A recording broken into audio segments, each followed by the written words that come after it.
As always, my name is Nnamdi Kanu. I am the leader of the indigenous people of Biafra, the director of Radio Biafra and Biafra Television, and by the very special grace of the Most High Elohim, a servant of the wonderful people of Biafra.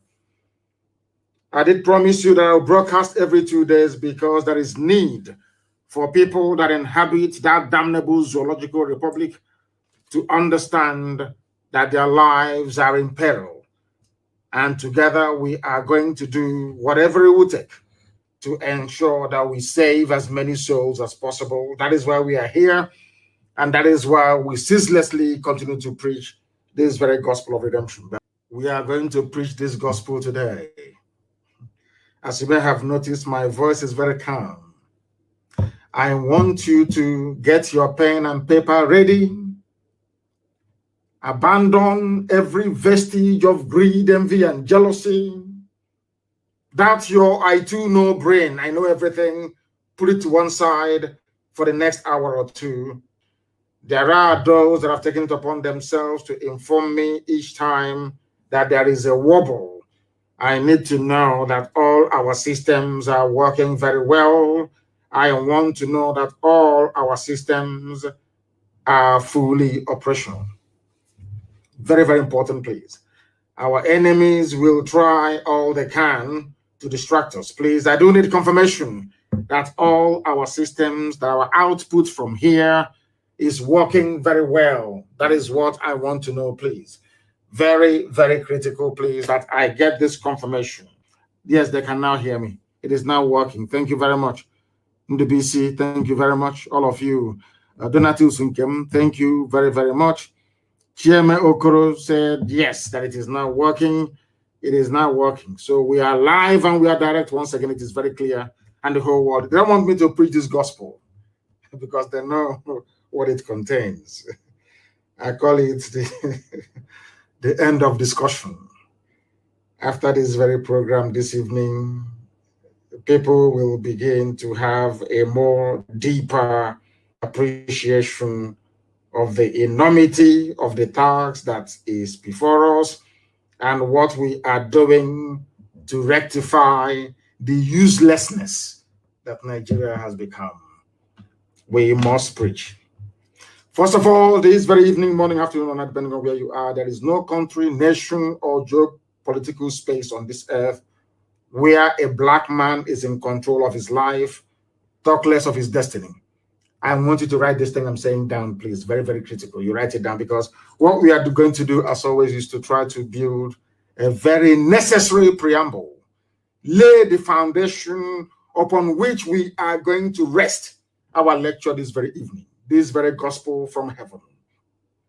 I repeat, and I'm saying there is no country or nation on this very earth where a black man is in control of his life, talk less of his destiny. I know some of you may mention Barack Obama, that he was the president of the USA, but during Obama's reign in the USA, black people were more disadvantaged than at any time in US history.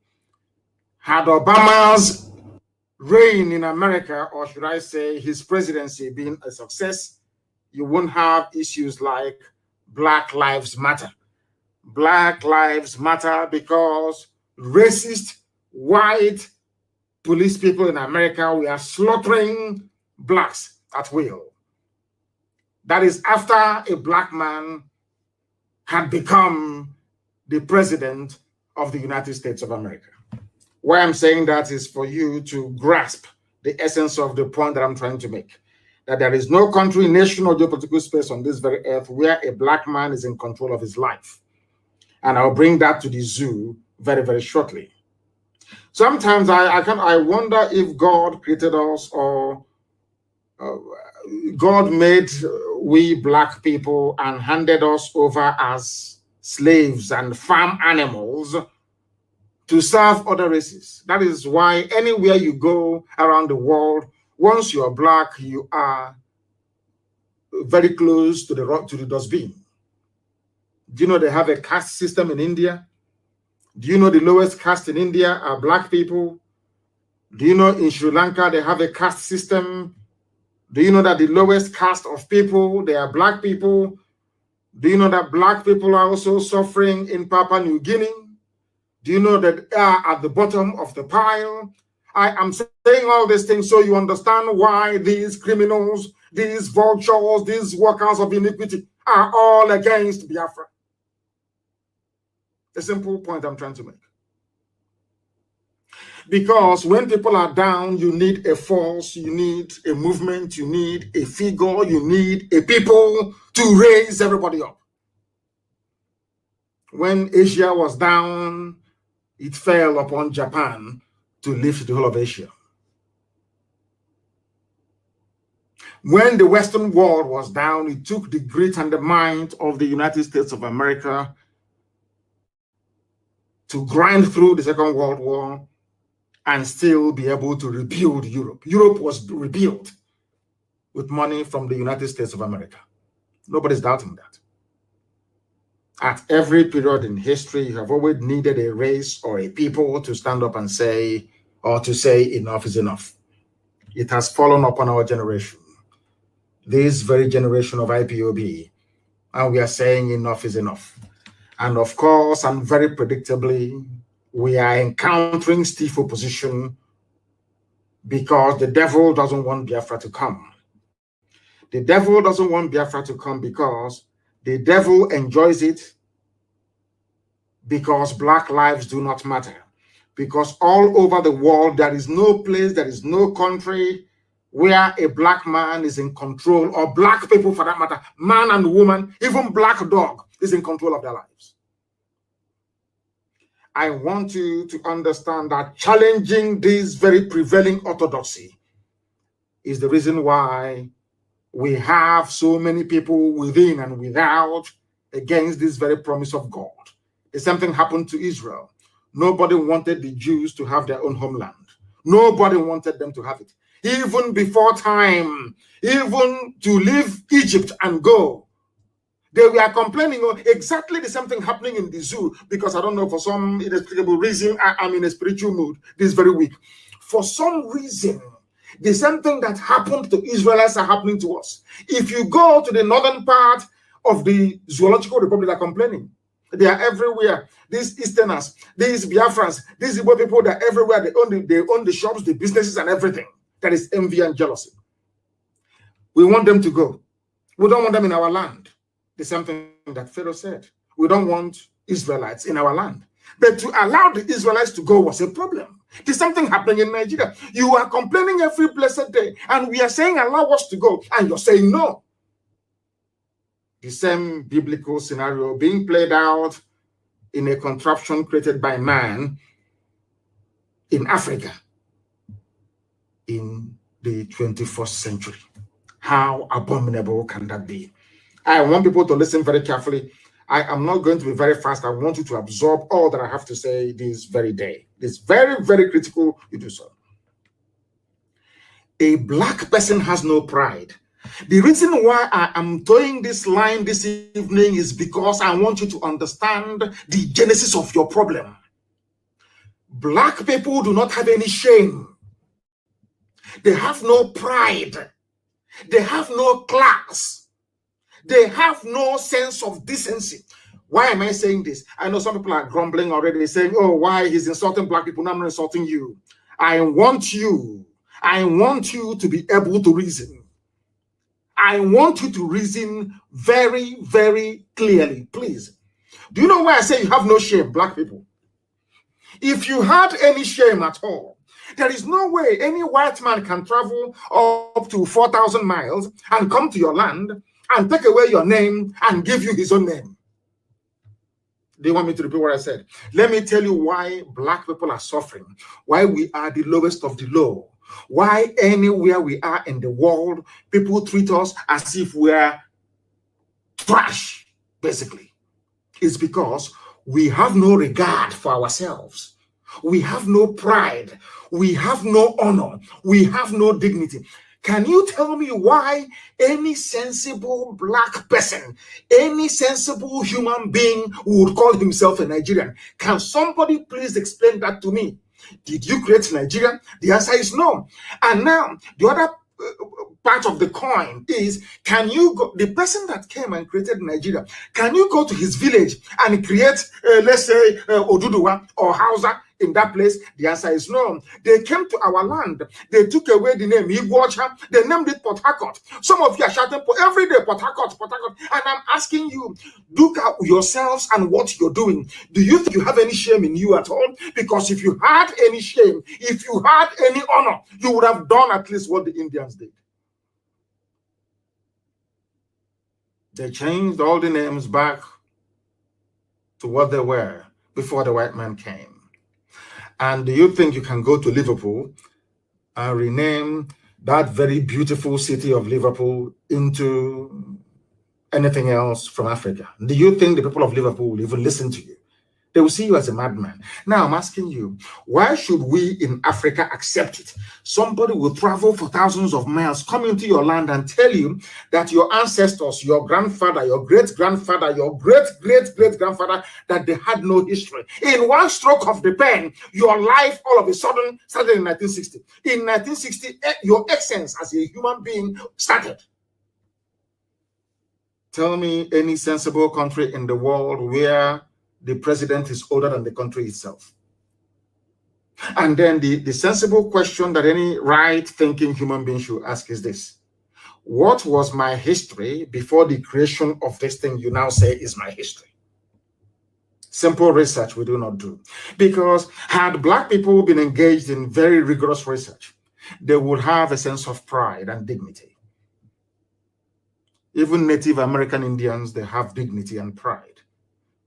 Europeans wanted to convert them to slaves, to use them in their farms. And the Indians, the native Indians in America said no. You know what they used to do? When the white man turns his back, the Indian will kill him. He may die in the process, he doesn't care. He would kill him. That way they realized that enslaving Indians or turning them into farm animals is not possible. And they went to Africa. In Africa, when they came, Africans only didn't serve them. Africans were willing to sell their relatives in order to please the white man. Because we have no shame and we have no pride. Why am I saying all of these things? Look at the case of Nigeria today. Somebody will come out and say that we are going to kill a particular set of people because they do not believe in what a white man created in Africa. In essence, that is what Lai Mohammed and the bandit sheikh is saying. The reason why we would not negotiate with IPOB is because they do not recognize the legitimacy of Nigeria to exist. Without looking at the reason why. That is the thing about black people. They never look at the reason. Nobody has ever bothered to sit down and say, why is IPOB insisting that things cannot continue the way they are? Of course, I'm very happy that some of them have now come around. They're beginning to reason like human beings. They are now beginning to reason like human beings. I don't know why a black man has no pride. If you have a pride in you as a black person, you cannot open your mouth and call you Gwacha Port Harcourt. You cannot open your mouth and say Nigeria is my country. It shows you do not value yourself. You don't even trust yourself. You don't even trust your ancestors. You don't even trust God that made you the way you are. You have no shame inside you. That is why white people can come to Africa and draw our boundaries for us. Give us names they want us to bear. Even those of you who are in Christendom, when during baptism, you see how clever they are. During baptism, they tell you to throw away your old name.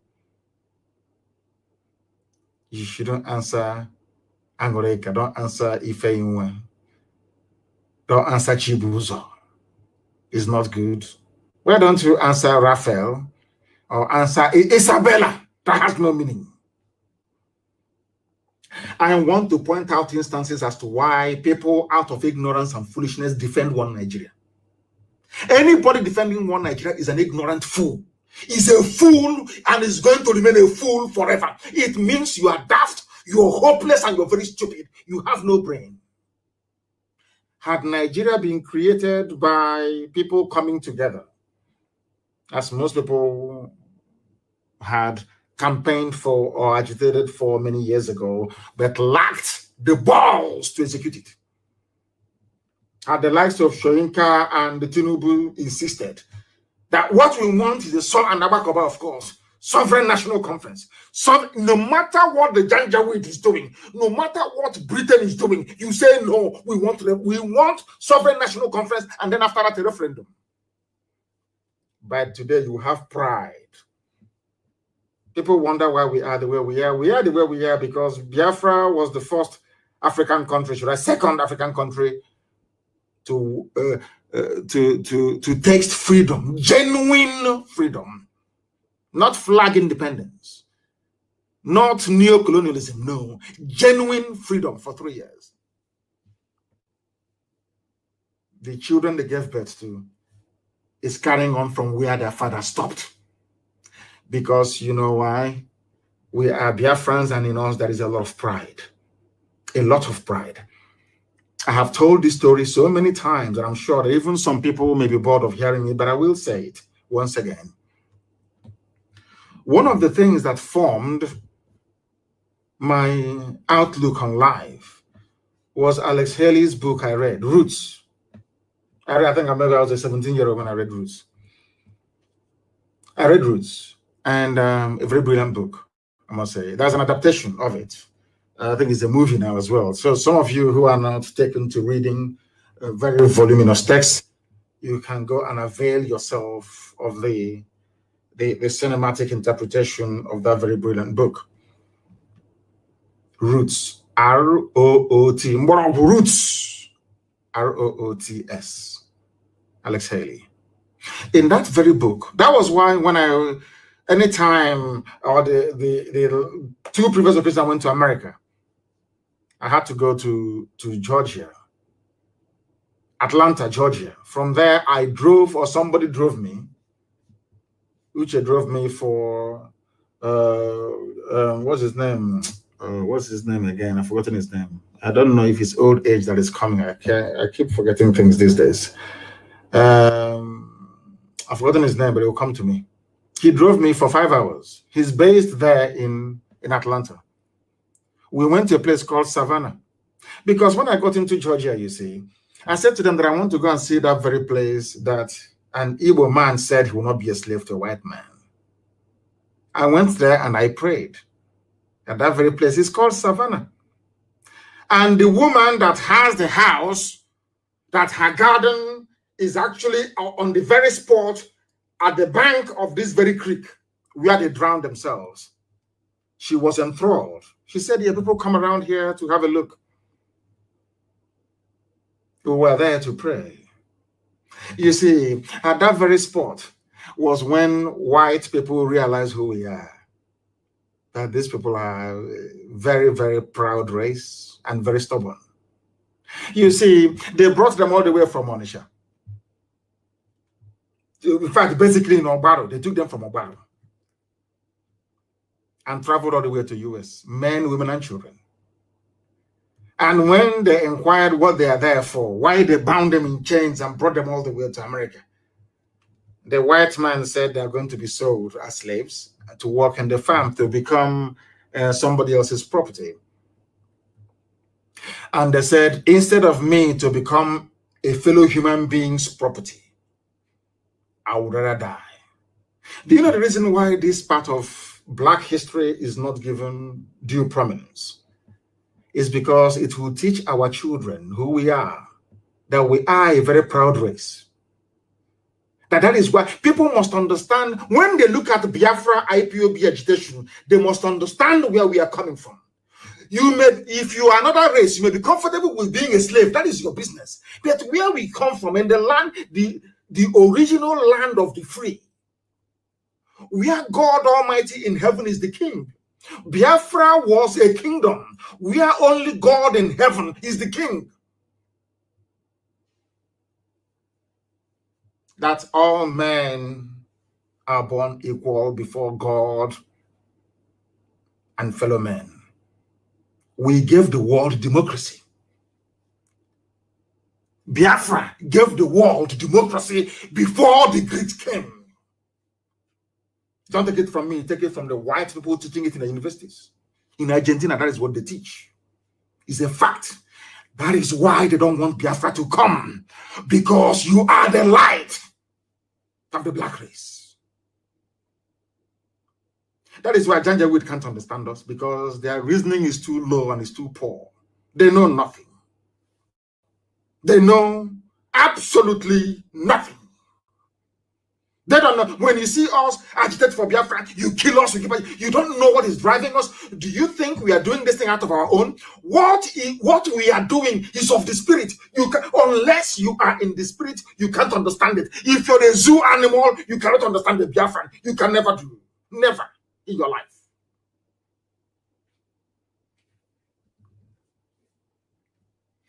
You are in a country where somebody created for you. 1960 Nigeria won independence. In your life started in 1960, and every day you wake up as a grown-up person, lettered and educated. You don't ask yourself, what is the history of my grandfather? You don't ask, because you are black, and every nonsense that comes to you, you accept. Ask yourself why we go and protest. You kill us, we go and protest. You kill us, we keep going. You kill us, we keep going. Have you ever wondered why? Do you think that what we are doing, that we even know what we are doing? No, we don't. What is driving us? What is driving our essence is something beyond the comprehension of a black person in Africa. You can't understand it. That is why Biafra is an enigma. Only the intelligent can. Only the intelligent who are in the spirit can.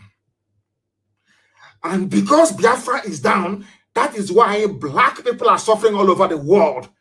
And like do your envy all you like. Be jealous. So unless Biafra is free, you can never be free. All of you together. So it is in the best interest of everybody to join hands together, that we may liberate ourselves. Now, let me ask you this very simple question. All their years of restructuring debate, all their years of sovereign national conference, all their years of talking for constitutional change, has anything happened? No. Ask yourself, why is it now that everybody is talking about change, that something must give? Had IPOB crawled back into its shell when at the height of the persecution, do you think that we would have given people the courage to say what they're saying today? People are saying what they are saying because they know that the zoo was unable to suppress IPOB. Anybody talking anywhere in Nigeria is because of IPOB. Anybody anywhere standing up and shouting, it is because of IPOB. Do you know why? Because that's how God intended it. You see that race of people from the east, from Igodomigodo, all the way to Ambazonia, people of the east. You see that very little place that Islam could not come into. You see that very place? Do you know that it was done for a purpose? Do you know that the time Islam was making it to the west coast of Africa, every country in West Africa, Islam, Quran dipped, or they dipped Quran in the Atlantic? Only the east.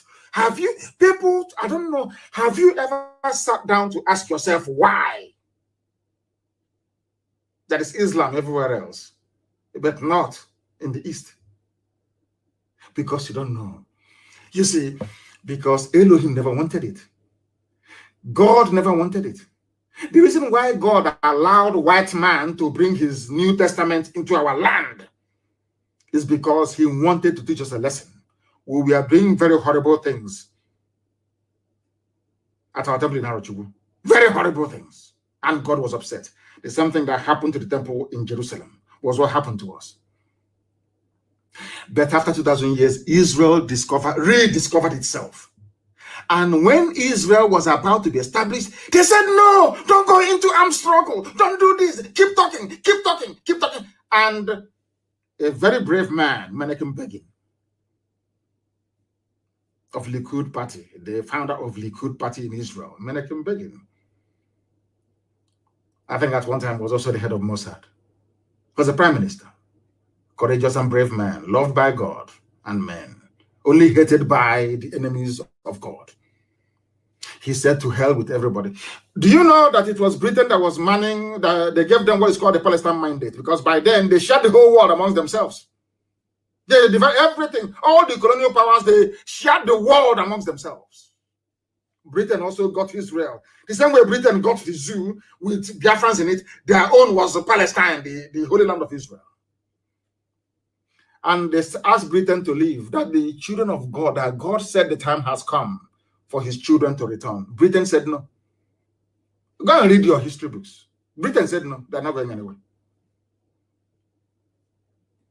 Do you know what Menachem Begin did?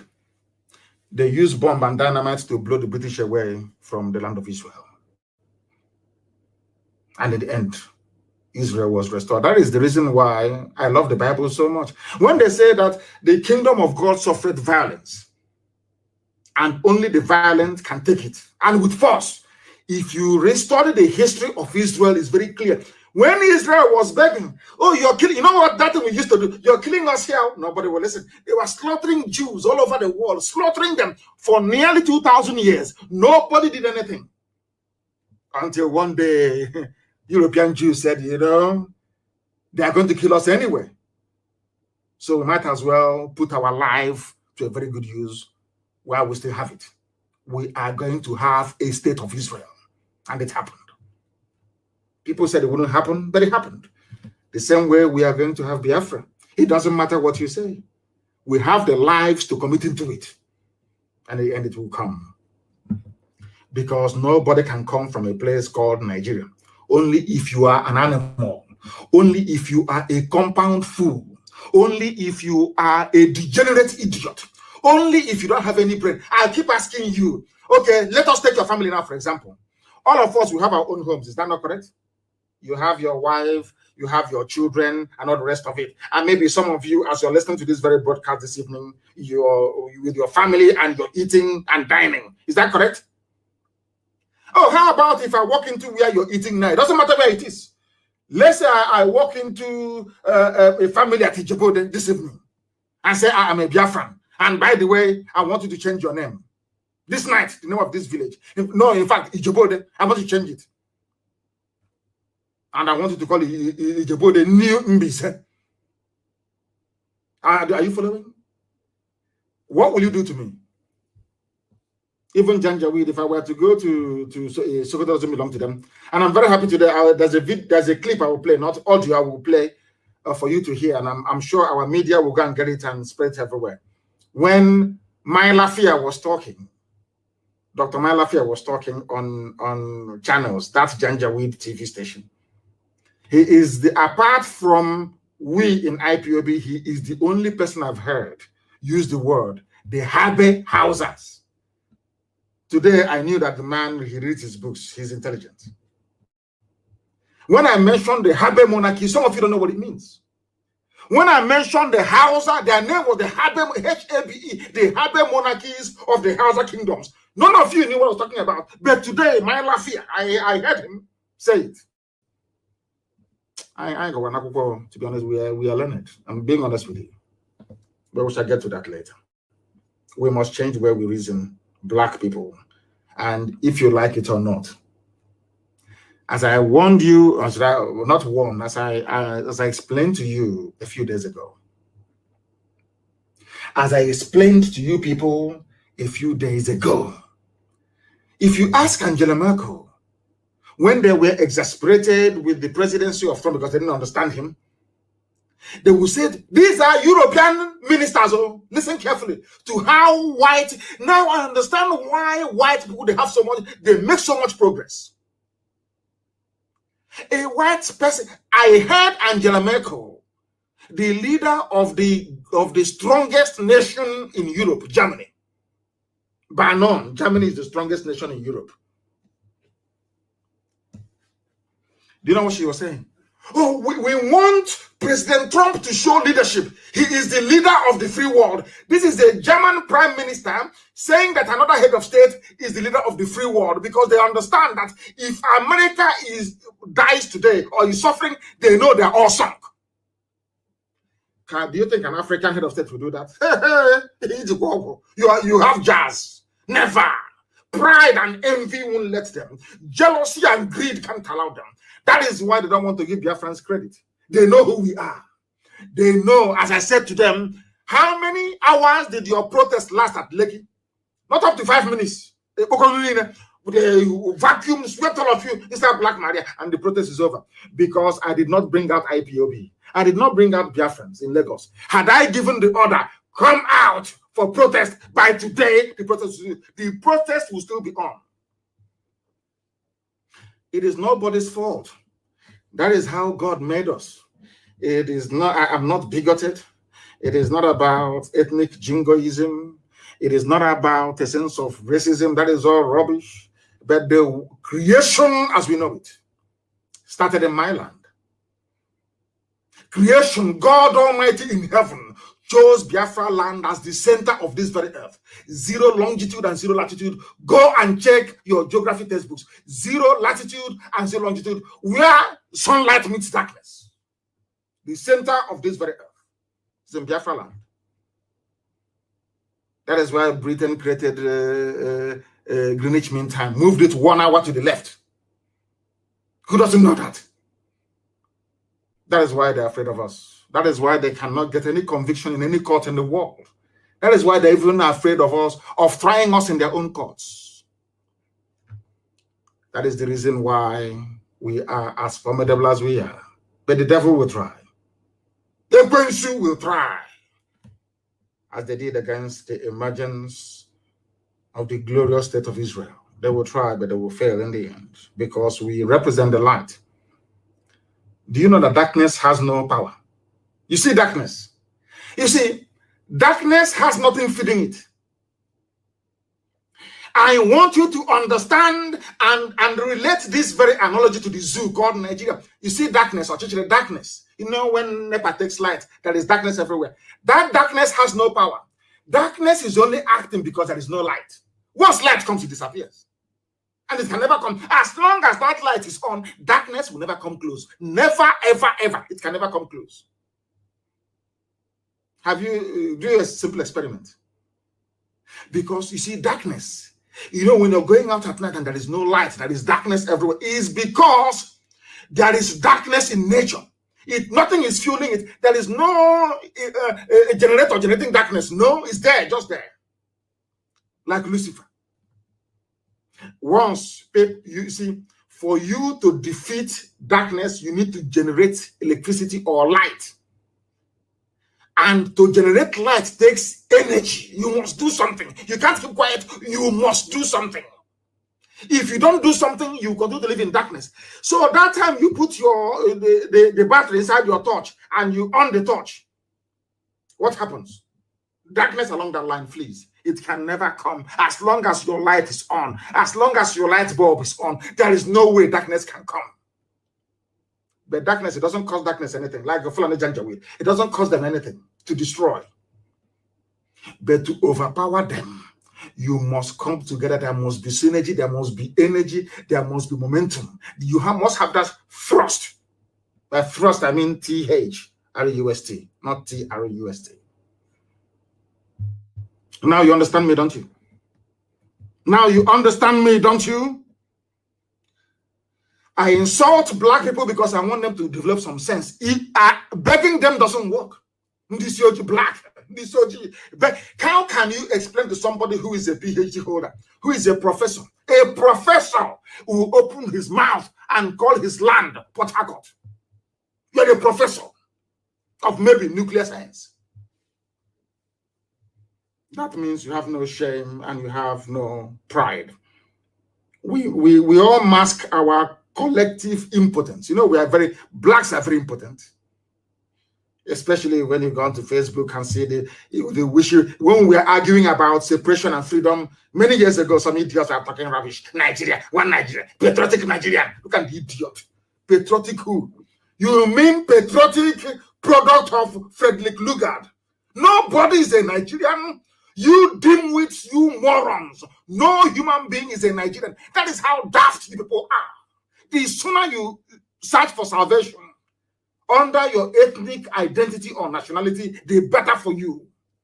Shameless people. Who is a Nigerian? Let me ask you. Who? Is it the one from Mali with AK-47 somewhere in Mina, raping and killing people? People without a collection of people without honor or shame. God have mercy on your ignorance and the wretchedness of it. We love to mask our collective impotence by seeking solace in English language. That's most of us don't even know. You see one idiot writing, you writing grammar. Ask him to explain that grammar. He doesn't know. He doesn't know what he's writing. But because the word sounds sweet, just like when we learned the phrase circumstances beyond my control. Anything you ask somebody who say circumstances beyond my control, he doesn't know, but it sounds nice in the ear. So you say circumstances beyond, even out of context they use it. That is what happens to all these idiotic intellectual grammarians on Facebook writing rubbish.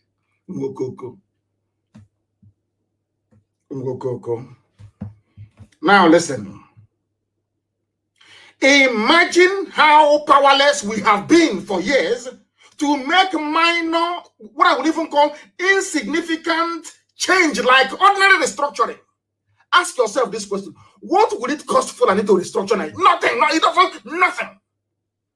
Those championing restructuring did not say let's break Nigeria. No, they said let's make things better. Somebody somewhere said no. Go through your senators. Because they know they have the numerical strength to frustrate whatever motion or bill that you have on the floor of both the House of Reps and of the Senate.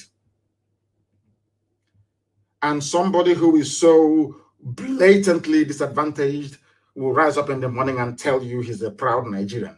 I want to demolish these intellectual Lilliputs. Let me put it that way. They're minions. They are nothing. They hide under grammar. They spend 4 days. They go to the dictionary, cramming every rubbish. They come and they write junk. Because they are inferior. Because, you see, an Englishman speaks English. And, you know, they are so inferior that you have to write. You want to aspire to write like an Englishman so you can perhaps acquire some of the aura of an English person, so that your peers can respect you. But you are making an absolutely idiotic fool of yourself. As most of you may know, I have been to many countries around the world. There are people who write and speak their language with every pride. Every pride. You come and you speak, they say, oh, you speak English? You say, yeah, okay. Why don't you learn my language? Oh, dear. Simple change, something as minor as let us go back to the regions that was working. Fulani said no. Only one group, and they're a minority. A bunch of Janjak, a minority. They are not up to 20 million. Not up to 20 million. It's so ridiculous. I thank God that the houses have woken up after many years. Sometimes, if you're IPOB, you pat yourself on the back. You have changed so much. I'm telling you that you have changed the thinking and the reasoning capacity of most people in that damnable zoological republic. And we must continue. We're going to stop. Imagine how are you hearing of sovereign national conference anymore? That one is dead, though.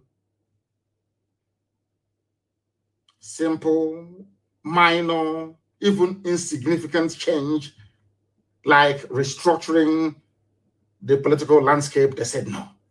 Because you're a black man, you don't have the power to do anything. This UG. Something that should help move a country forward. Some idiots in the same country. On the contrary, some of the so-called agitators for restructuring. You know what they're waiting for? They're waiting for Britain to say something. Not to say, but to do something. They want Britain to pick up the phone, the Prime Minister of Britain, US President, then call whoever is in Asorok and say, now it's time for restructuring. And do you know where they got that nonsense from? It was during Abacha's time. None of you were able to remove Abacha. He was a very deadly dictator, a very brutal one for that matter. Abacha was killing left, right, and center. Yet in Kano, there is Sani Abacha Stadium. Somebody who is acknowledged to be a mass murderer. The same thing they did with the regime, the murderous regime of Abacha, is what they are doing with Fulani herdsmen, killers and murderers. They always defend their own. And somebody was, I remember in those days, they said their zoo national team, Green Eagles, were going to play as a Super Eagle. I don't know what eagle they are now. Or maybe Dark Eagle or White Eagle, I don't know. That they were going to play a football match in Kano at a place called Sani Abacha Stadium. And I remember the white commentator saying, come on, Sani Abacha Stadium? Was that not the dictator? Hey, Shem left everybody and was doing me. You hear it happen now, like them. Left everybody and was holding me. Now you understand it, don't you? The same way they are defending. Is it not Buhari, the dead one, or the real Buhari? When that dead Buhari was, do you remember when Buhari said that Abacha did not loot any money? Have you all forgotten? One Nigerians. You see the way you reason? That is why I feel sorry for all of you. You one Nigerians. Your stupidity cannot be weighed on a scale. Your idiocy is legendary. I'm telling you. Sani Abacha Stadium. And they said Abacha did not steal anything. Hiding under English. It's common restructuring you cannot do. Ordinary, everybody agrees it may help. You cannot effect, you cannot do it because you're waiting for a white EU, white America, white Canada, white everywhere to do it for you. Because it was America that killed Abacha, not you. You are impotent and you're powerless. And it wasn't Africans that got independence for Africa. It was the United States of America warning Britain and the whole of Europe to get away from Africa. That was what happened right after the Second World War. Anybody telling you that they fought and they got their flag independence is a liar and is a deceiver. Do you understand? I think it was Harry Truman that said to Europe, oh, enough of that rubbish, that your useless colony you have in Africa. Get out! And they went out. The same thing happened during the Suez Canal crisis. Some of you may not know because you may be too young or you are ahistorical because you do not read books. There was a very brave, young military officer in Egypt called Gamal Abdel Nasser. And he killed, what's his name again? He killed the very moderate Egyptian prime minister, or they said he was killed by the what's it called, Islamic Brotherhood. He assumed power. Britain left Britain. Oh. They want to come to Africa to be collecting toll gate, checkpoint. They set up checkpoint as Suez because it's far more easier, like the Panama, to use the Mediterranean Sea to cross through the Suez Canal into the Arabian Gulf. Is it a Gulf of Eden or is it Arabian Gulf? One of the two. The Arabian Gulf. As they call it, Gulf of Eden. Because that way the ships, rather than going through South Africa, the Cape of Good Hope, and coming back up again via the Indian Ocean, a very long journey, you cut that journey short by taking a shortcut. Britain built a toll gate in Africa. When NASA came in, NASA said, you cannot come here and be collecting money, tax on my father's land. You have to go. Britain said no. NASA took it over by force. I think it was Prime Minister Eden in England, in Britain, that sent British expeditionary force to go and retake Suez Canal that doesn't belong to Britain by force. The Suez Canal Company. They went into Suez Canal after 2 or 3 days. Eden got a phone call from the US president in no uncertain terms, told him to get away from there. It's not yours. That was how Britain withdrew. because Britain listened to USA. Because USA take care of British interest as well. Now, do you understand how they play this politics? Do you understand it? In your own land, you cannot even bring about a simple change. Ordinary restructuring, not even freedom. Ordinary restructuring you cannot do. Always blowing useless, senseless grammar that has no meaning. After blowing grammar, there's no light, no hospital, no good roads. After blowing grammar and putting on tie in the middle of the afternoon, also swallow a sui, and I was speaking grammar all the time, and nothing is happening. Intellectuals everywhere. We must have a impotence by seeking solace in English language we don't even understand, most of us. Are always waiting for white people. We are not going to wait anymore. We are better off dead now. Okay, what are we doing with life? This stupid, useless life. A life where somebody can come from Mali with AK-47 and go to Zombe and decide to rape a grandmother. After raping the grandmother, you say they are misunderstood. You misunderstood them. They are my brothers. According to Sheikh Gumi. Is that the type of country you want me to be in? Are you mad? Are you sure you're well? Are you sure you are well? Are you sure you are well? Intellectuals everywhere. But now they have come back to that. Most of them have come back to their senses. We need to get off our lazy asses to make lives better for ourselves by seeking freedom for everybody. I said mass overdose of freedom. Freedom is like vitamin C. In actual fact, it has no overdose. More freedom is better for everybody. And that is the freedom that we are seeking for everybody, for every dick, every thumb, everybody must be free. Everybody must be free. They caged you in the zoo, treating you like animal, the same way they treated your fathers, they're treating you, and you take it. All you do is you complain, you mourn, and you go back and you sleep. Not in IPOB, we don't do that rubbish. Look at how successive governments in Nigeria adopted what I call the pauperization. I want to get it so people can understand. You know, when you turn somebody into a pauper, into a very poor, wretched soul, I call it the pauperization philosophy of the Fulani Janjaweed. You know what they do in their feudal system? They become wealthy by impoverishing everybody else. You have to be poor. Only their children will go to school. Only them will have houses in Dubai. The ordinary Hausa man on the street is doing Babiala with no hope for his children. But even Fulanis are suffering. It's only the feudal lords, the half-educated, semi-literate feudal lords of the Fulani. They brought in that mentality. Some of you don't know why you don't have light in Nigeria. Sometimes I look at it and I laugh. A country that has coal, abundance of it, you have wall-to-wall sunshine every blessed day. You have tidal waves along the coastal lines. You have dams, you built dams, yes? You have gas. Let me repeat, you can generate electricity through thermal, which is coal, through gas, through wind, through waves, sea waves, through hydroelectricity. All these things are in abundance. Some of you go to China, you see, they even make fake solar panels, and it works. A country of 200 million people cannot even utilize Kainji Dam that they built. A country of 200 million people they bring out gas from the ground. They ship this gas to Europe, to South America, to Asia. Those people, they have 24 hours electricity from the same gas that you're shipping from Ohaji. But people on Ohaji don't have any light. I don't know if I'm making sense, if people can understand what I'm saying.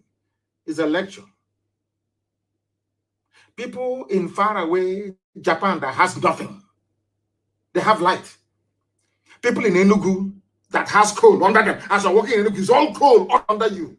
They have no electricity. Do you see how stupid black people are? Sometimes, to be honest, if you sit down and begin to ponder how useless black people are, you will go outside and you commit suicide. I'm telling you the truth. It's a simple question. How come I produce crude oil from the... No, you don't produce. God gave us crude oil. You export the crude oil in one barrel that contains everything from kerosene to paraffin to engine oil to plastic, everything. And then you only import petrol that you used to drive your car and diesel. Whereas you have refineries in your country. Let me be very honest. It's not pulverization. Pulverization is to make something disappear. That's to pulverize. Pulverize is to make something disappear, not pulverization. To impoverish somebody. Impoverishment. That is the philosophy of the Fulani. That's what they brought into Nigeria. So don't you know that? If they give you 24 hours electricity, which they can, all those girls they are taking to Dubai will not be cheap anymore because they'll have their own jobs, they'll have their own cars, they'll have their own businesses, they'll have their own mansion. That time you have to start buying flour and chocolate and behaving very well. No, that's the difference. You know, abroad, when you want to talk to a woman, you have to buy chocolate. You first start by begging. Can we eat together? That's why you may wait for 2 or 3 months to get reply. Then after that, you start to buy chocolate. You will know every brand of chocolate. You may buy one, you say, I don't want the one with milk inside it. I want original chocolate, the dark one that is 99% cocoa. You guys start looking for that one as well. Then after that one, you go into the business of buying flour. By the time you finish buying flour and chocolate and going out for dinner, you will know that khaki and leather are not the same. They don't want to go through that process in Africa. So what do? They impoverish everybody. They make the women desperate, looking for somebody to do their hair for them, to buy lipstick, to buy ordinary sanitary towel. Some of them don't have. Then now that makes them very cheap. Now do you see why they're doing it? Why is it? Why do you think they stopped you from the closed door? Industries were there before. You see, let me tell you, there is something people don't understand about Nigeria and people ruling you. I feel sorry for you people, honestly, because you are not educated. I'm sorry to say. You people are not educated. Nigerians don't know the meaning of education. Do you know there were factories before in Aba making glass? Today imported from China. There's a glass factory in Aba. Do you know there is a textile mill in Aba where they weave cloth? Do you know that in Aba they used to make soap and detergent? Today imported from China. Somebody sat down in Lagos as a government minister and head of state and destroyed all these businesses. The same person is telling you about one Nigeria. I want you to... You took me out of my job that I was doing. That was the reason why PZ, Patterson Sokonis in Aba, they left. That was the reason why Lever Brothers left. That is the reason why Leventis left. Some of you may remember Leonard Shoes in Aba, even in Omaham. You may remember Bata Shoes in Aba, even in Omaham. In Omaham, we had ceramics. We had Golden Guinea. Uncles were working there. Aunties were working there. Economy was very good. Nobody was complaining. Nobody was begging. All of a sudden, one single day, one idiot from Abuja and Lagos decided, let's make their life difficult. Ceramics was shut down. Golden Guinea Maya shut down. Olon Nampam plantation shut down. A glass factory in Aba is no longer working. And you know, let me tell you how evil they are. They come back and say, all these unemployed youths. But where the youths are supposed to be working, you as a greedy, evil, wicked politician, you shut it down. Now, after graduation, where do you want them to work? Because it's common sense. Some of you don't know that Michelin was in Lagos. They used to make tire in Lagos. Michelin was in Lagos. You don't know that? Imagine that these Fulani, Janjaweed, primitive people had the mindset to say, let's grow the economy. By now, there will be no banditry because people will go to work. By the time you finish work, you get home and your wife or your girlfriend will handle you very well. You will not have any time. You'll be thinking about the alarm waking you up the next day to go to work. Do you understand? All of these things I'm saying is not rocket science. It is it's simple common sense. Do you know the white man has it, black people don't? Those that do in the black world are very, very few, insignificant few. As somebody said, these are blood-sucking fools. You call a politician. Our senator he spoke on the floor of the house. You see that wretched girl at Channels TV. That stupid girl. I don't know what they call that idiot. Trying to, I don't know the village, trying to mimic a white accent. I don't know what her name is. The one that interviewed Senator Baribe the other day. They see all these things. Ask the minister, please, minister, the largest textile mill in the whole of Africa, with the exception of South Africa, was in Kaduna. Kaduna, the largest textile mill. It is shut down. There is a car company called Leland Dav. Iveco, I-V-E-C, I think it's an Italian company. They used to assemble their cars. Do you know there was a time, this thing now that Emerson is doing, do you know there was a time that Volkswagen from Germany was assembling their cars in Nigeria? Do you know that Porsche was assembling their cars in Nigeria? I don't know if you're aware of it. Now, some of you are too young. You don't know. Then, was anybody complaining of hunger? Was anybody complaining?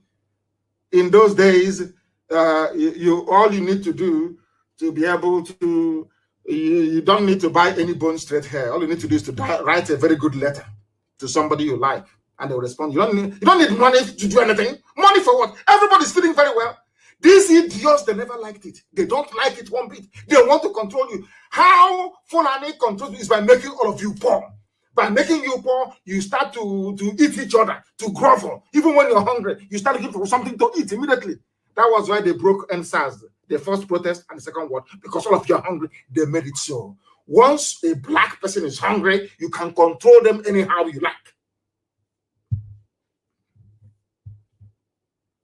They go to China, they borrow money, they buy Chinese products.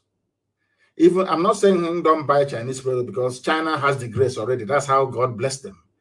But the little things you can make in your village, just make them. They won't allow you to. Somebody, we were in England, somebody said, I'm going home to build a factory. I said to him, good luck. He came back one day and said, do you know that all those machinery, they're still at Apapa Wharf, and now they're rotting away. I can no longer use them. These are the demons you have as your politicians. These are evil people, evil beyond evil. You don't know how much they hate you. We speaking this way, we are the ones that love you because we want you to change. You don't know how much they hate you. Remember how they used to rejoice and enjoy before. Yoruba is fighting Igbo. Oduduwa is fighting Biafra. They love it. They are fighting themselves. Fulani will be enjoying. Today it has turned. Because there is three elements that God decreed that man cannot live without. What I mean by man is also women. You see, food, shelter, and clothing. These are essential needs that every human being will always aspire to have. Do you know what happened to people in the zoo and by extension all across Africa? They know for you to get food, shelter, and clothing, you need money. For you to get money, you need work. And all your focus, all your lives is going to be how to provide for yourself and your family these three essential elements, or should I say ingredients of life. But in Nigeria, you don't have it.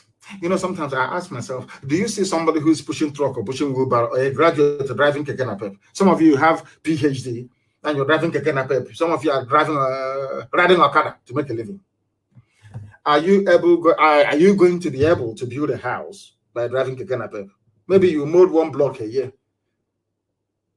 And if your child were to grow up and to start driving, you will need to get to the 10th generation in the next maybe 500 years or 500 something years for you to be able to build a house.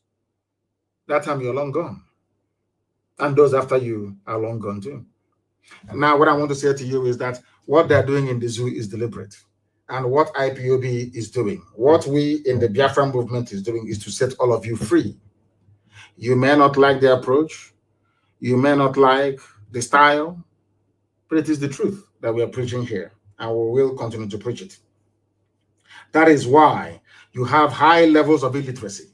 But all of them, from Atiku to the dead Buhari to all of them, their children schooled abroad to Saraki, all of them, their children went abroad to study.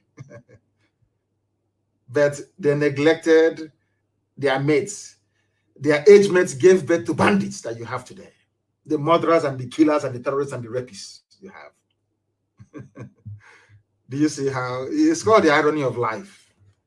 And that is why we must be free. They see illiteracy, ignorance, and chronic poverty as a tool with which to control the population and manipulate them. That is why Roger Sokracha was able to rent his own thugs and help us them are his own thugs. These are hungry people, hungry youths. They have to feed and eat. Why do you think have thuggery and cults and all this rubbish? People are idle, they're not doing anything. And as they say, an idle man is an idle mind is a devil's workshop. Isn't it? You know, we are one of the people that when I read a book, I take something from the book and I practicalize it. But some of you read just for reading's sake, if at all you do. Thank goodness that today, northern so-called minorities, they're not minorities, but anyway, northern minorities are waking up. Hausa people, the Habe Hausas are waking up as well. They own the land of the north. Northern Nigeria today is a land of Habe Hausa people. Not Fulani. Not Fulani, never. Can never ever be. And Hausa people must rise up to take their land back. It may seem impossible, but believe you me, by the time we are rising up everywhere, these murderers and killers and rapists from the vulture-infested foothills of Utajalon will head back from whence they came. You must understand this. How is it that 200 million people cannot effect a change against an oppressive gang of people, 2,000 lunatics, calling themselves politicians? Are they up to 2,000? No, they're not. And they're back up. Let's give them credit. Let's round it up to 20,000 people.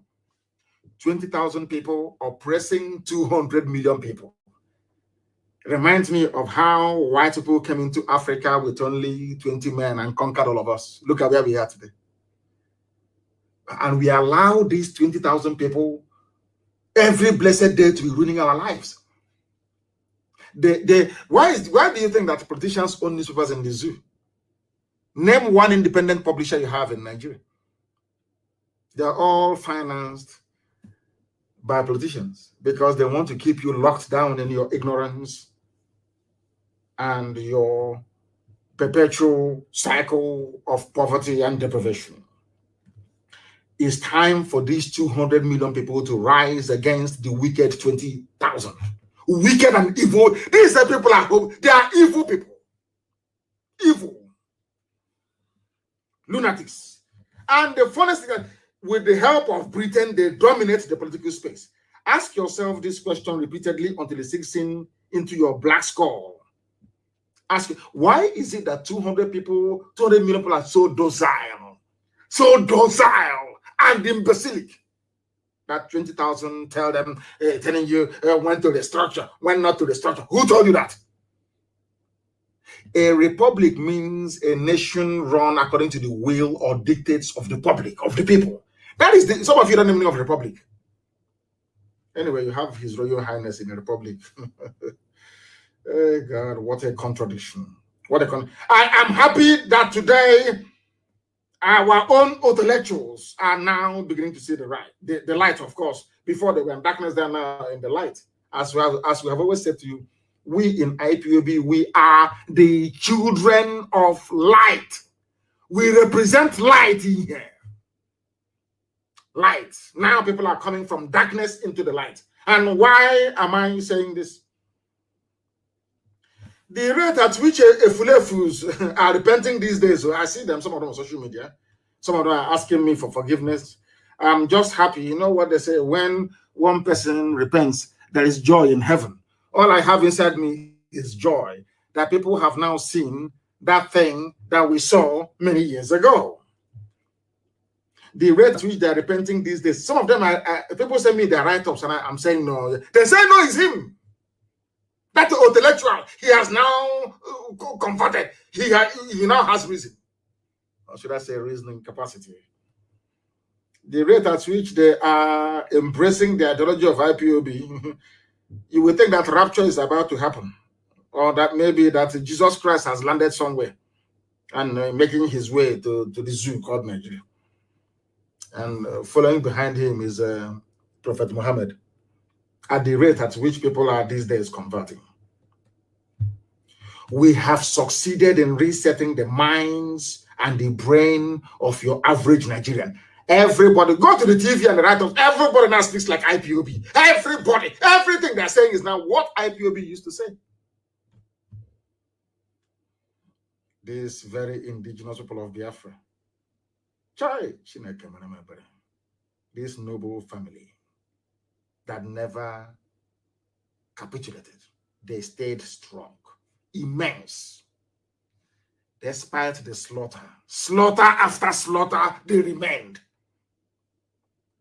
That is why, for me, it may sound a bit incestuous, but for me, the only people that I have regard and respect for is IPOB, to be honest with you. The only people I have regard for is IPOB, nobody else. When other people were falling by the wayside, IPOB held on tenaciously and doggedly to this very ideology. That separation is the best solution. People are now beginning to reason properly. And above all, they have now acquired the courage to speak out, and I welcome it. Somebody wrote a very compelling, a former intellectual, he wrote a very compelling article. I couldn't have written it myself. I couldn't have a very good argument, and I want to use it to drive home. Hey, 2 hours are enough now, but I want to preach the gospel of heaven. Because you will see it happening. Gospel of heaven, that's what I preach. You, as of course, most of a very handful of you, as black people, you will always find reason to be black in terms of your stupidity. But here, I don't have time for such. This very former intellectual wrote, United Kingdom, listen carefully, please, you Nigerian. I want to make an average Nigerian appear as stupid as he or she is. I want to use this article written by a former slave and intellectual before castigating IPOB. He has repented, and I want to read for you what he wrote. To tell you that, as I always said, in the end, we always win. It doesn't matter what you do. We will wear you out in the end. You will see who knows what happened to him. In the end, we win. Always we win. Now, listen. United Kingdom, the people that created you, you Nigerians, your creator, God did not create you. Stop. Every Nigerian should stop saying God is my creator. God did not create you. I can tell you who created you. And at the precise moment when she created you, I will say she, in this case, Flora Shaw. God did not create any Nigerian. The man that created you and the woman, they are both dead. That is why the zoo will die. United Kingdom was formed by the people of United Kingdom, not a foreigner. This intellectual rights. But the same United Kingdom will not allow we black Africans to freely determine our own political future. Are you listening very carefully? Britain was formed by Scotland and England coming together in a meeting, in a sovereign national conference. Let's use that term. In a confab, they came together in a confab. And Scotland and England decided we are now going to be one under these terms. Some of you don't understand the United Kingdom because you call it London, so I forgive your ignorance. Do you know that in Scotland, United Kingdom, which is part of the UK, that they have entirely different judicial system? The Scottish court is called the Scottish Court of Sessions. In the England, it's called the High Court or Appeal Court. In Scotland, they have sheriff till tomorrow morning. In England, you have chief constable.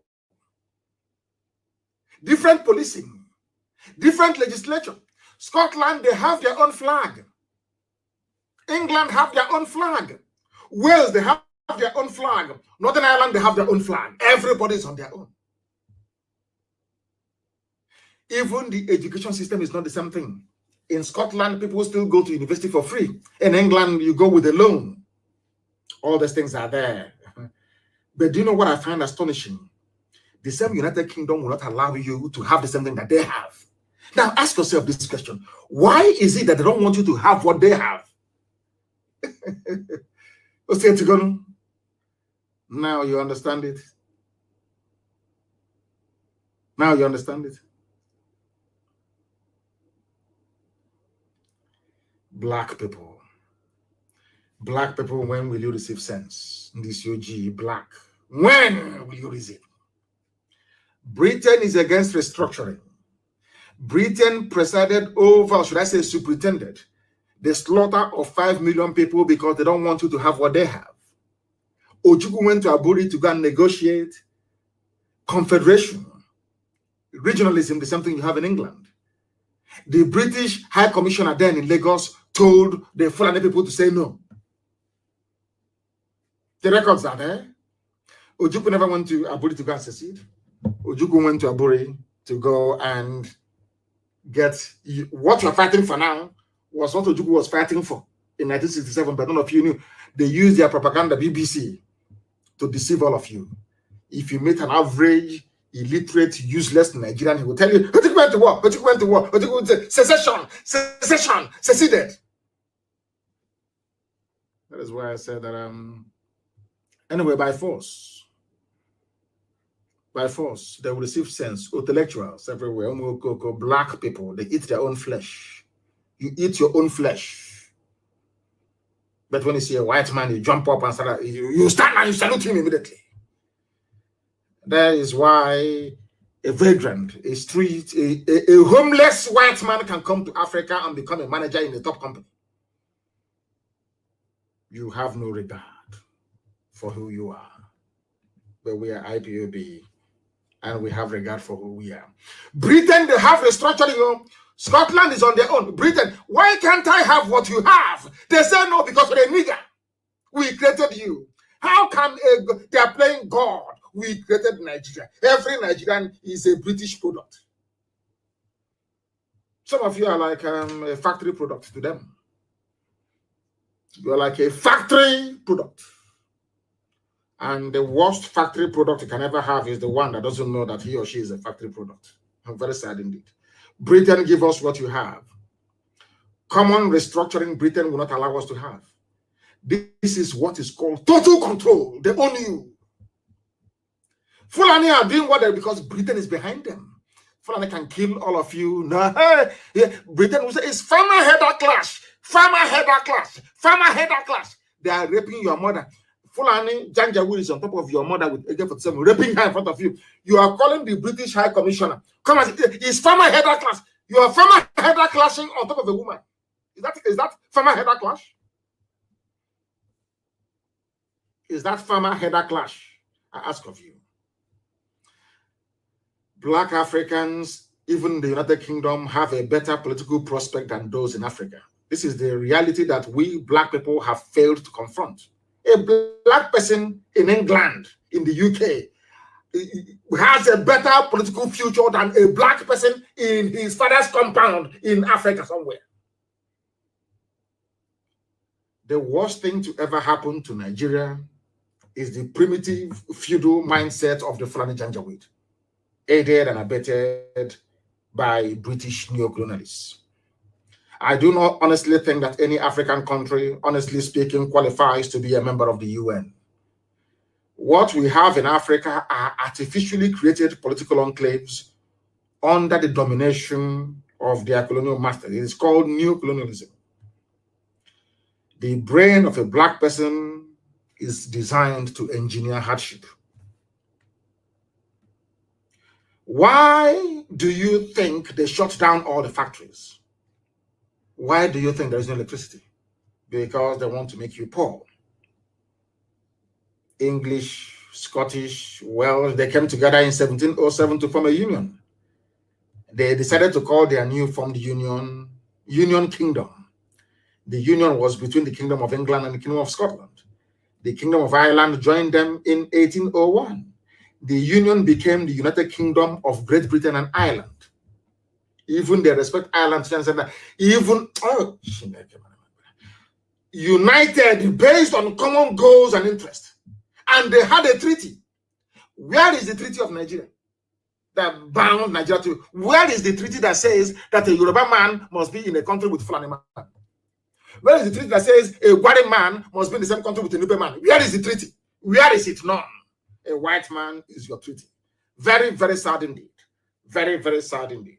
England, they have their own flag. Everybody, anyway, and they have a Union Jack. Go and look at the Union Jack, the United Kingdom flag, the British flag. You will see that every nation is there in that flag. They don't want us to have the same thing. Do you know that even their passports are different, their currencies are? Do you know that in Scotland, the pound in Scotland is issued by the Royal Bank of Scotland or by Bank of Scotland? It is different from the one issued by the Bank of England. Are you people aware? But I keep asking myself, why is it that Britain, you have all these things? You don't, oh, okay, I'm sorry. I'm sorry. You created us. I'm sorry. We don't have any say. Sorry, sir. Sorry. So sorry, Colonial Master. I spoke out of turn. What has one Nigeria done for you? One Nigeria only succeeded in giving you poverty, in giving you nepotism, bloodshed, discrimination, tribalism, just name it. At no time in the history of the Zoological Republic of Nigeria did these zoo animals called Nigerians ever sit down to discuss why they need to be together. All they do is to preach peace and unity without the ingredients of peace and unity. You come to my land and you kill me and you're asking me to be peaceful. How is that possible? And now, please, there is something that I want us to listen to very carefully.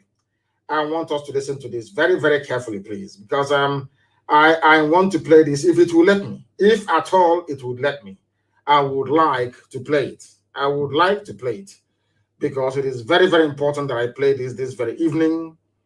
I need to play it. Our people need to understand what is happening, what is going on. I want to play it. I do. Seriously, I want to play it. And as soon as I get it, it was an interview on Channels Television, and I want you to listen to the final detail of that very conversation. It is very, very important. The final details of that conversation is key for people to understand what I'm talking about. Now, listen. I want it is from Channels Television. I want you to listen to this very interview very, very carefully, please. Very, very carefully. Please listen. Times, we've also seen even Fulani ethnic groupings suffer some of this violence. In Sokoto State, for instance, the people who were attacked with Fulani in Zamfara State. This girl is defending at Channels TV. She is defending Fulani Janjaweedism because they give her money. Maybe one of them have taken her to Dubai to do shopping. She has bought, I think she bought a new blouse. I've not seen her before because her wardrobe is very poor. She bought a new blouse now and changed her glasses. So whoever took her to Dubai, she needs to defend the person's interest. That's what she's doing. Let us listen to what the girl has to say. This is the main anchor on whatever her name is, on Channels TV. One of those doing the bidding of Fulani Janjaweed. Listen. For instance, the people who were also attacked. Just a moment. The people who were attacked were also Fulanis in Kebbi State, where we also understand that there is a vibrant farmer Fulani population. They have also suffered some violence from this so-called herdsmen. So can we really say it's about an ethnic group, or is it, something that we're yet to really put a finger on? To be honest with you, Listen, I please. use the word Fulani as a generic term. That we have armed militias, many of them from foreign lands, You know, when you speak Hausa, and I speak Hausa like a native, I speak it better than my maternal language. This is my life here. Okay?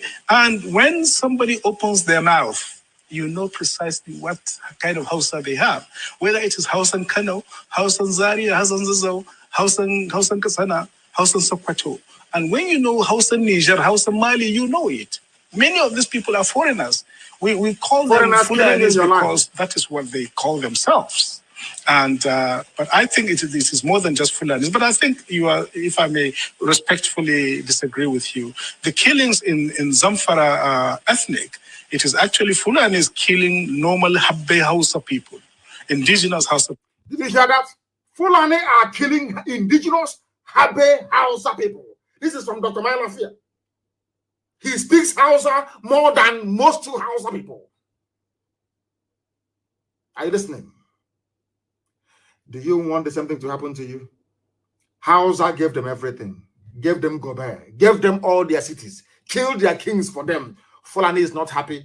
Even after nearly 200 years, Fulani is still killing. They are killing Hausa today. They have houses. That gave the funniest thing is that they convinced these Hausas to help them to kill their kings. And the idiots agreed.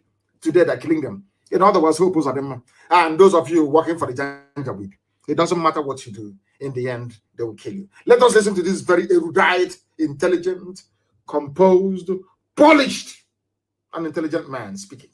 You know, I am drawn to intelligence. When I see people who are genuinely intelligent, I'm drawn to them. That's who go. Listen to the points the man is making.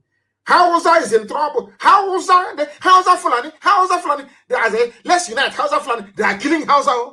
Fulani is killing Hausa. And then let's unite. It's something they want to do to you. Listen, please. Let us learn from those that know. Call them Fulanis because that is what they call themselves. And but I think it is more than just Fulanis. But I think you are, if I may respectfully disagree with you, the killings in Zamfara ethnic, it is actually Fulanis killing normal Habbe Hausa people, indigenous Hausa people. And Birningwari, majority of them are Muslims, but they are Bagi people. Birningwari, the city of the Bagi. In Sokoto?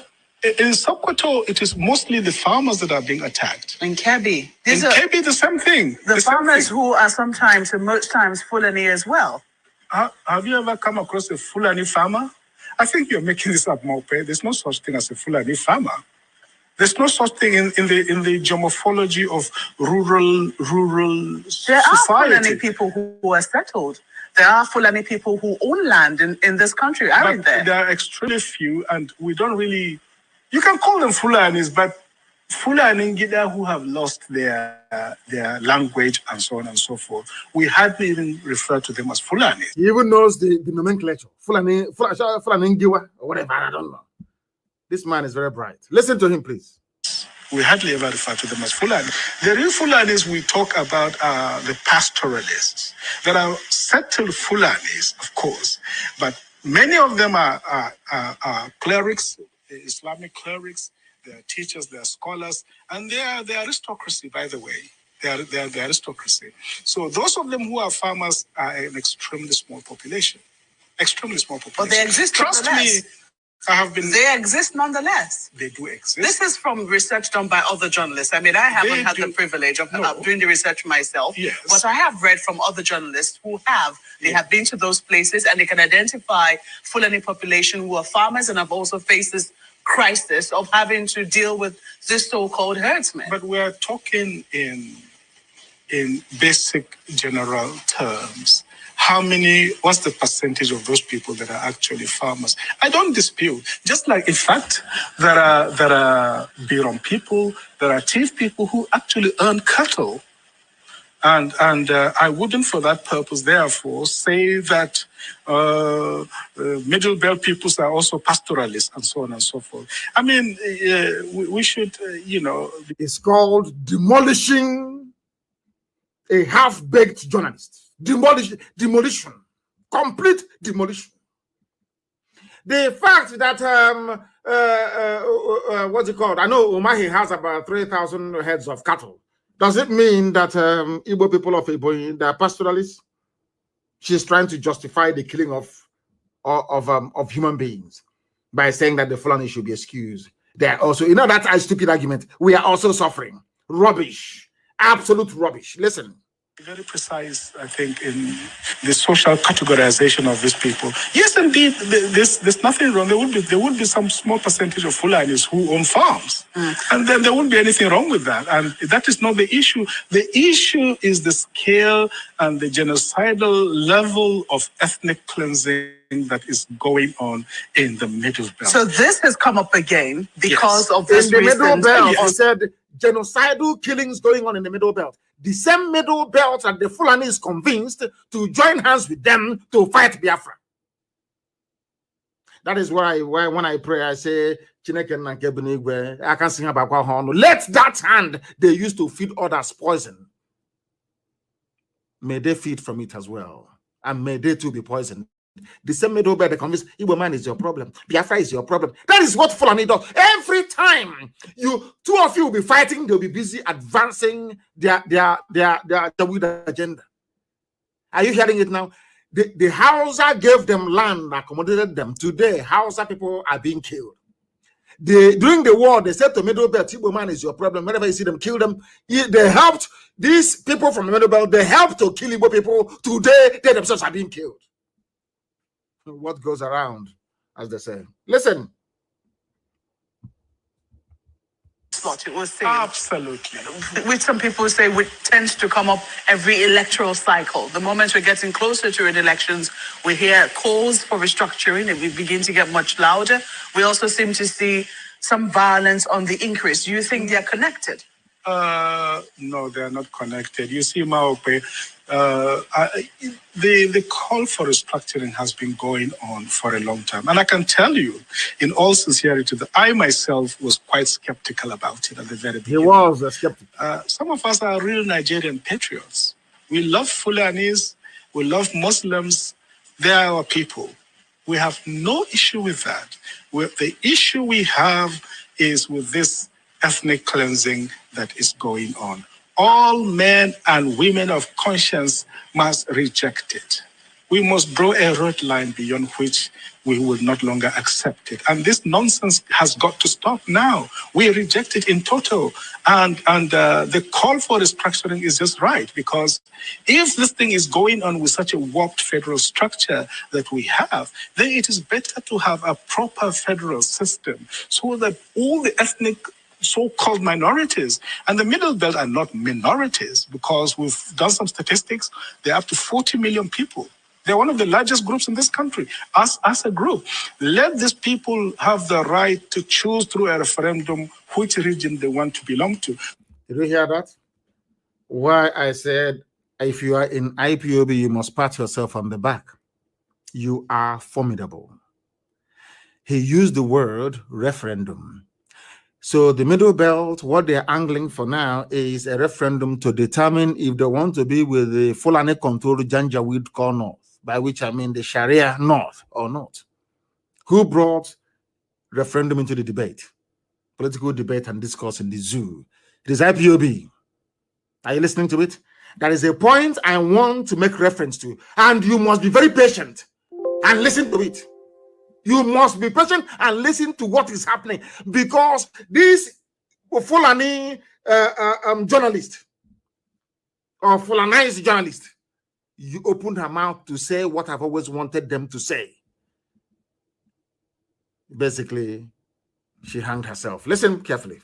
So people that want to come together, that believe in the secular order of the state, that believe in humanity, that believe in social justice, can come together. Those who want to introduce the Wahhabi ideology from Saudi Arabia are free to do so, chopping people's heads and chopping their arms.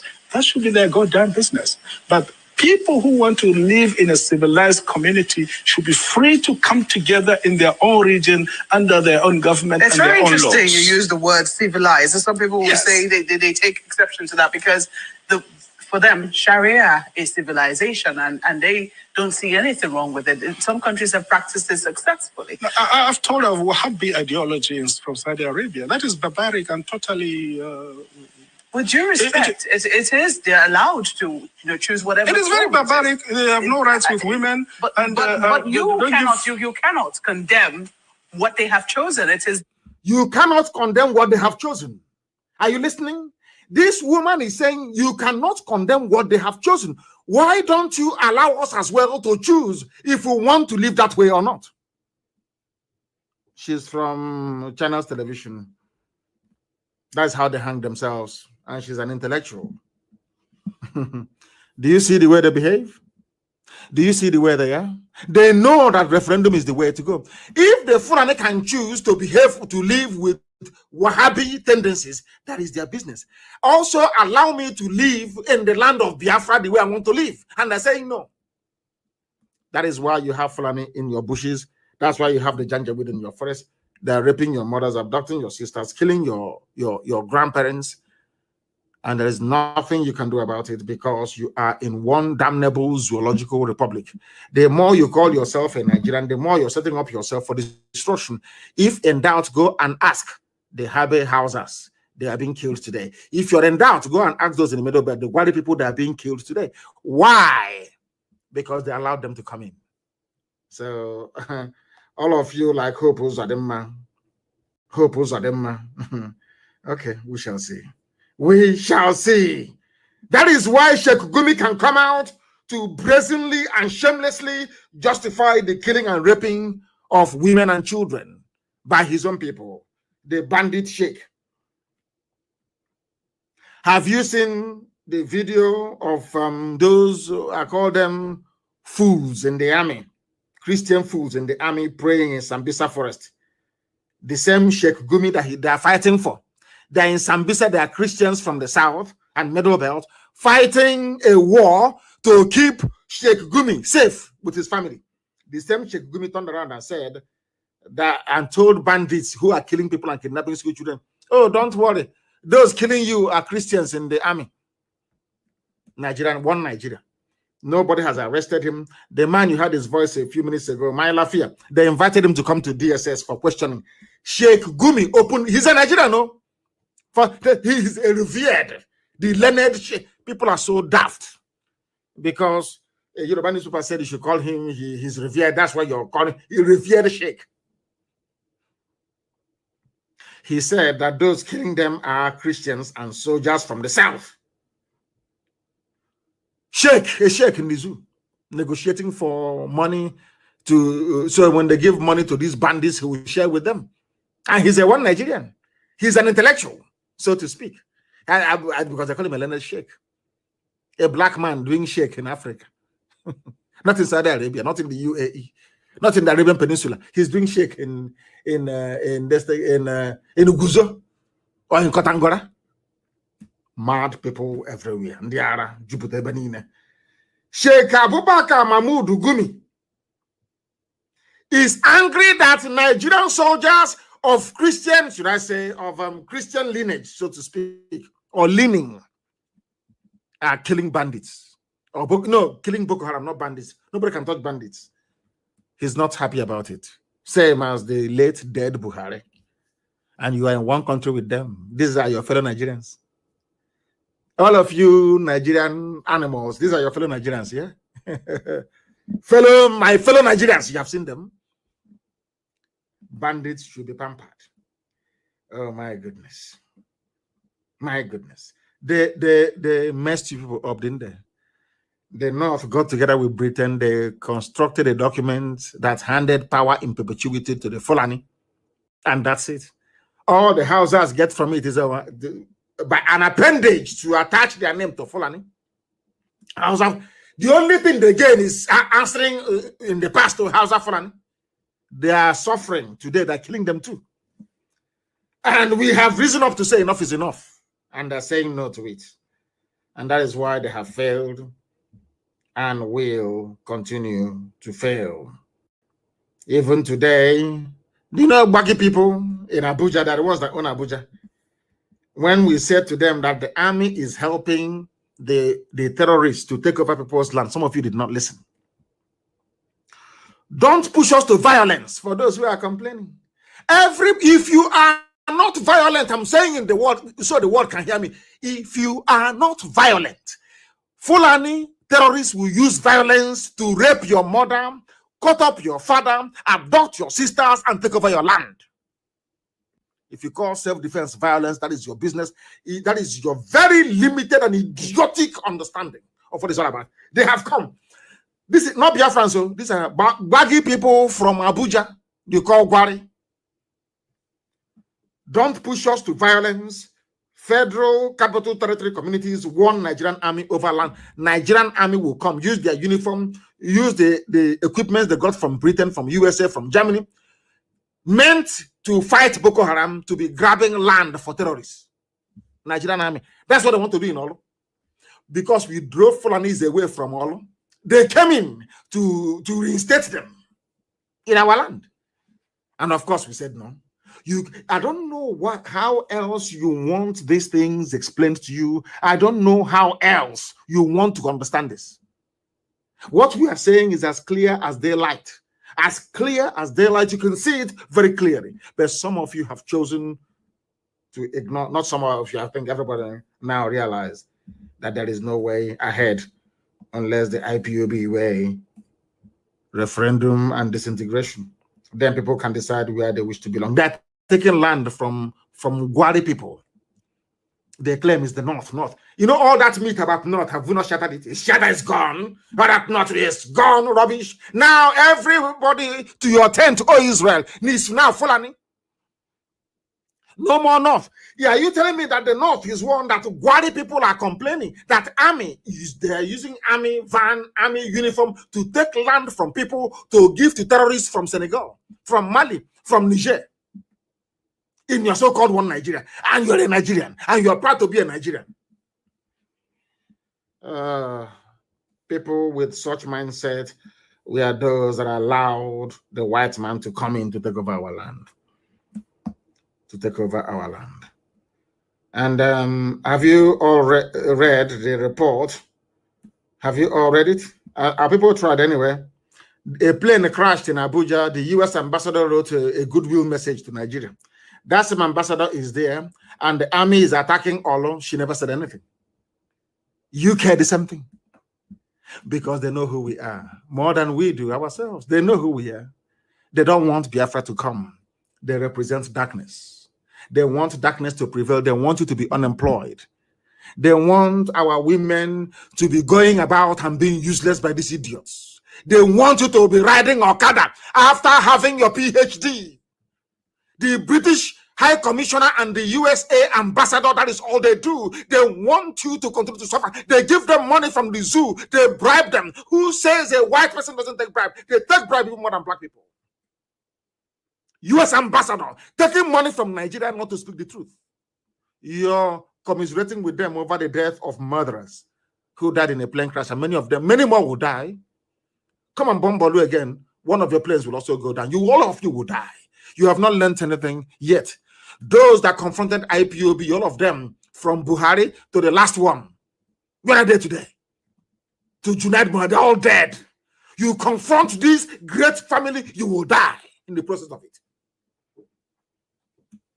US ambassador is a woman. And in life, I used to think that women are more, they have more empathy. They're like mothers, you know. And they feel they have that motherly, compassionate feeling for the suffering of humanity. They sent a British High Commissioner who is a woman, a US ambassador who is a woman, and these two people are just there. Even under their watch, the slaughter and killing of the innocent has tripled. Plane crash. So you want to commiserate, so your money will keep flowing. The US ambassador, I'm talking to you, so your money will keep coming. A white person who is compromised. You come to Africa, wretched, poor Africa. You take bribe from a very corrupt government in order to sweep human rights abuses under the carpet. And you are an ambassador. Is that your job? Is that what you can? They posted you to Nigeria to be collecting money and watching people being slaughtered by terrorists? Let me hear any of you again talk nonsense about Boko Haram or say we are going to provide support to help fight Boko Haram. that she never said anything when people bomb fighter jet and the helicopter gunships came to Olo. They know where the bandits are in the north. They never went to the bandits in the north. They're in Olo killing innocent people. And you as an ambassador, you said nothing. Absolutely nothing. And you're an ambassador. An ambassador. There is heavy gunshot and explosion in Maiduguri. Hey, hallelujah. Thank you, Lord. Anybody, if you're a Biafran, you're in the north, if you die there, you are a necessary casualty in this effort. Because only an idiot will be there. The Fulanis are killing Hausa, they are so-called Hausa Fulani. How about you? Stay in the north. They said it's a breaking news coming out now. Odum Nkechineke is writing on Facebook the explosions and gunshots in Maiduguri now. People are revolting everywhere. In office, I told you, you see Somalia? So some of you will be begging for visa to go to Somalia. You beg for visa. And so Somalia will say no. That's how evil, that's how bad Nigeria will become. How many years ago did I warn you? You thought it's a joke. People don't know what. I thought if you know what is good for you, just quietly give me Biafra, let me go. If you keep saying no, God, the God I serve will destroy all of you, will be destroyed, all of you. Is it not happening before your eyes? Mad people everywhere. Olu raid. Army confirms airstrikes. Arrest 20 IPOB members. They just go to houses and they pick up people. They say that we are no IPOB family member was arrested. There is something evil. There is something satanic about a black person. You just see somebody walking on the street, as they did in Aba today. You just start doing from jumping them and arresting them for no reason. Because you were humiliated. I thought you said you had raided their camp and they gave money to them. You know, brown envelope journalism in the zoo, no investigation. They wrote their usual junk. Army said, where is the army in the bush? Let army go and take pictures inside the bush, you know. Let them go and do a video inside the bush. The place they claim they have retaken from ESN. Go and do video from that place. Let us see you. You go there, they will pick your flesh in pieces and put it in a bag. Liars and deceivers. The army came out today to confirm that they carried out airstrikes in Olo. Army confirms airstrikes in Olo. But BBC, you know, people think that it is, I wake up one day and I hate somebody. No. You have to be a child of Lucifer. But some of you are black, so you don't reason very well. So I will forgive some of you. Some of you that still follow BBC, I forgive you out of your ignorance and your stupidity. BBC was instituted to make you amenable to this wave of Fulani conquest coming your way. BBC can never serve you. BBC can never serve you, not in a trillion years. Never, ever, ever. It can never, ever happen. They hate you with a passion. They despise you. They don't like Biafra. The reason why they do not like Biafra is because they know that Biafra is the light of the world. That is the reason why they did everything possible to cover their murderous tracks after the war. They know what they are doing. BBC is not a news organization. It is a propaganda machinery that serves neo-colonialist interest, or should I say neo-colonial interest in Igbo land.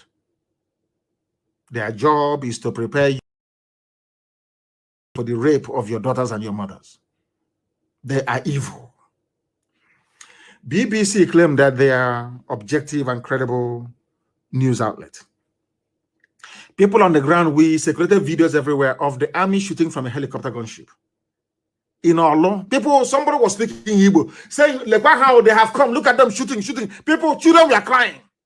A news organization of the size and stature of BBC came out to say that nothing like that ever happened. Let us say it was a mistake. Why have they not retracted this very lie until today? Now the army came out to say we struck in Olo. And tomorrow now, some of you will go to BBC. Oh, dear me. And on that note, of course, we have come to the end of this, I believe, electrifying lecture today. As I said to you, every 2 days we'll be live on air, unless there is an intervening circumstance that may prevent that from happening. But as always, for those who do not know, we have nothing else except Biafra. This pursuit of freedom. That is why to us, in this very noble family, the greatest family on the face of this very IPOB that changed the brain of 200 million people. Biafra to us is a religion. Biafra is, therefore, our religion. Here on radio, Biafra is where we worship, because Elohim is our God. From me, from here, it is good evening.